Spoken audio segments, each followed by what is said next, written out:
MPDO మీద నిన్న మధ్యాహ్నం 1 గంటకి దాడి చేశారు.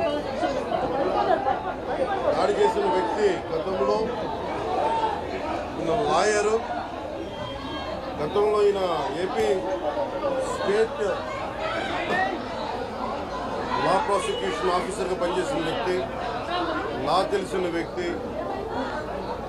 వీళ్ళ అమ్మగారు మండల అధ్యక్షులు, మండల ప్రజా పరిషత్ ఆఫీస్లో ఆవిడకి వరకే పర్మిషన్ ఉంది. సో నిన్న ఎంపీడీఓ దగ్గరికి వచ్చి మాకు తాళాలు కావాల రూమ్ కంటే ఎంపీడీఓ జవహర్ బాబు గారు అని చెప్పారు. అది ఎవరైతే డెసిగ్నేటెడ్ వ్యక్తున్నారో వారికి ఇస్తాం కానీ వాడి కుటుంబ సభ్యులకి ఇవ్వమంటే ఆయనతో కూడా దాదాపు 11 మంది 15 మంది దాకా అనుచరులు వచ్చి ఆయన మీద దాడి చేశారు. ఆయన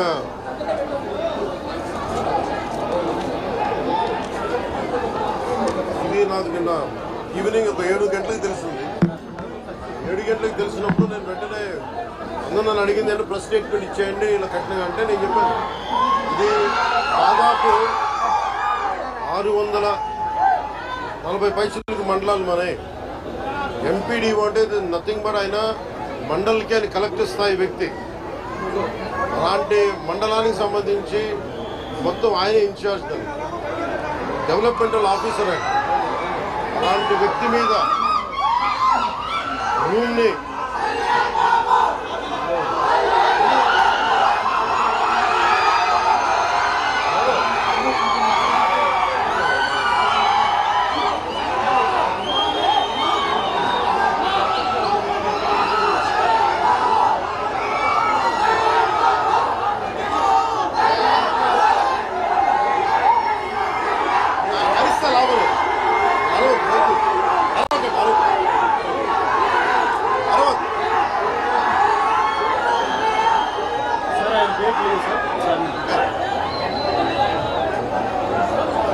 ముందుగా జవహర్ బాబు గారు ఆరోగ్య పరిస్థితి ఎలా ఉందని అడిగారు.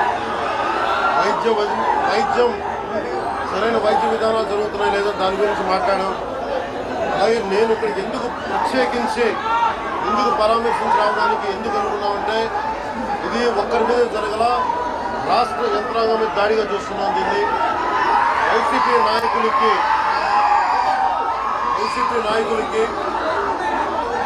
11 సీట్లు ప్రజలు పరిమితం చేసినా కానీ ఇంకా అహంకారం చావాల.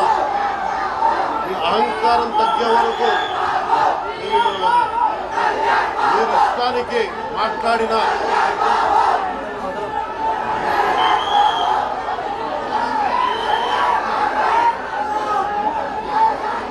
అహంకారంతో కొట్టుకొని మీరు ఈ పరిస్థితికి వచ్చారు.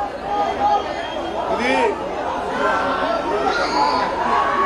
ఈ వ్యక్తి మీదే కాదు, గత కాలువీడు మండలం సంబంధించి గతంలో కూడా ఏంటా మీరు ఎప్పుడు ఏ స్లోగన్ ఇవ్వాలో మీకు తెలియదు. అక్కడండి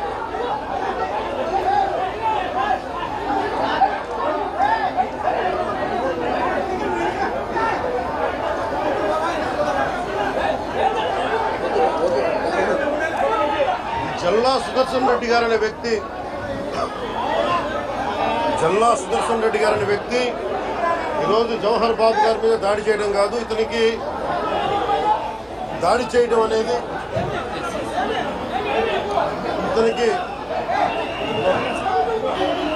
దాడి చేయడం అనేది కొత్త కాదు. జల్లా సుదర్శన్ రెడ్డి గారి గతంలో కూడా ఈయన ఇదే ఎంపీడీఓలో ప్రతాప్ గారి మీద దాడి చేశారు, శేఖర్ నాయక్ గారి మీద దాడి చేశారు, అలాగే శ్రీనివాసులు రెడ్డి గారి మీద దాడి చేశారు. ఇది వీళ్ళ రాజ్యాలు అనుకుంటా ఉన్నారు. ఇష్టానికి మేము చేసుకోవచ్చు.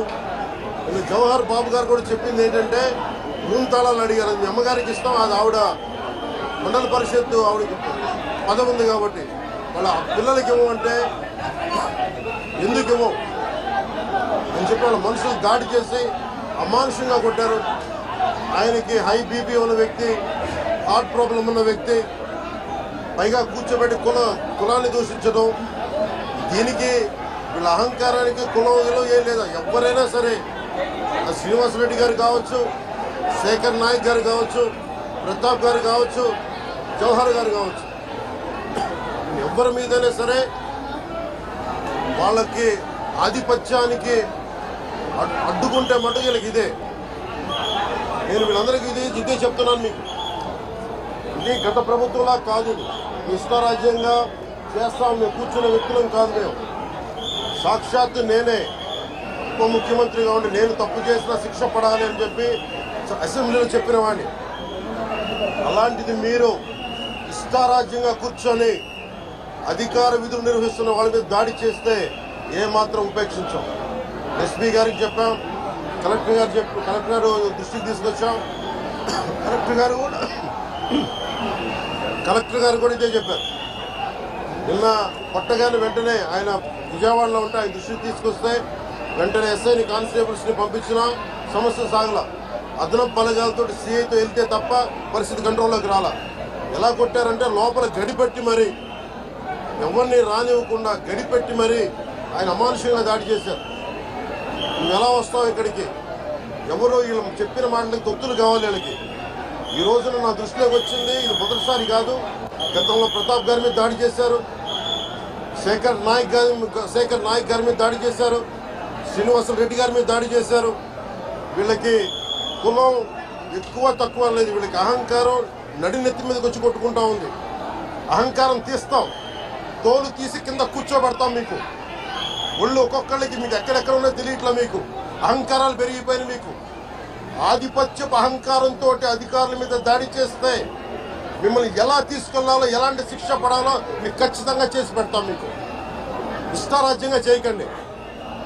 అహంకారంతో నడినెత్తి మీద కళ్ళు నెత్తికెక్కాయి. మీకు ఈ ప్రభుత్వం చాలా త్రికరణ శుద్ధిగా అందరం కూర్చొని మేము కలిసికట్టుగా ఉన్నాం. ఇక్కడ ఇది కూటమి ప్రభుత్వం, ఇది వైసీపీ ప్రభుత్వం కాదు. ఇది ఇష్టారాజ్యంగా మీరు చేస్తారంటే కామ్గా కూర్చునే ప్రభుత్వం కాదు. మీకు ఎలా చేస్తే, ఎలా నియంత్రిస్తే మీకు కిందకు వస్తారు మేము చేస్తాం. మీరు గాల్లో విహరిస్తూ ఉన్నారు. 11 సీట్లు వచ్చిన ఇంకా గాల్లో విహరిస్తున్నారు. మొత్తం మీకు ఎలా కిందకి దించాలో మాకు బాగా తెలుసు. చేసి చూపిస్తాం. ఇదే కాదు, ఈ సందర్భంగా ఏ నాయకులకైనా సరే అధికారుల మీద దాడి చేసినా, అధికారులు విధులు నిర్వహిస్తుంటే అడ్డుకున్నా చాలా కఠినమైన చర్యలు ఉంటాయి. ఈరోజు నేను వచ్చి ఇక్కడ ఎందుకు వచ్చాను జవహర్ బాబు గారి దగ్గరికి అంటే, ఆయన ఒక ఎస్సీ ఎస్టీ కులానికి సంబంధించిన వ్యక్తినో వీటి గురించి అని కాదు. ఎవరైనా సరే ఇర్రెస్పెక్ట్ ఆఫ్ కాస్ట్ ఆధిపత్య ధోరణితోటి కనుక దాడి చేసి విధుల నిర్వహణకు అడ్డం వస్తే ఇది ఉపేక్షించే ప్రభుత్వం కాదు.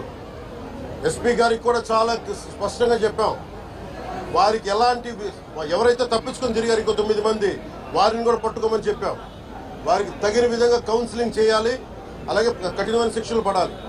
మీరు లాయర్లు అయి ఉండొచ్చు గతంలో, మీ చట్టాలు కానీ మీ గతంలో మీ అధికారాలు కానీ ఏవి మిమ్మల్ని రక్షించలేదు. మీరు గుర్తుపెట్టుకోండి. అలాగే ఈ విషయంలో ప్రజలకు కూడా చెప్తా ఉన్నాను, యువతకు కూడా చెప్తున్నాను, ప్రత్యేకించి రాయలసీమ యువతకు కూడా చెప్తున్నాను, మహిళలకు కూడా చెప్తున్నాను. మీరు దయచేసి భయపడకండి.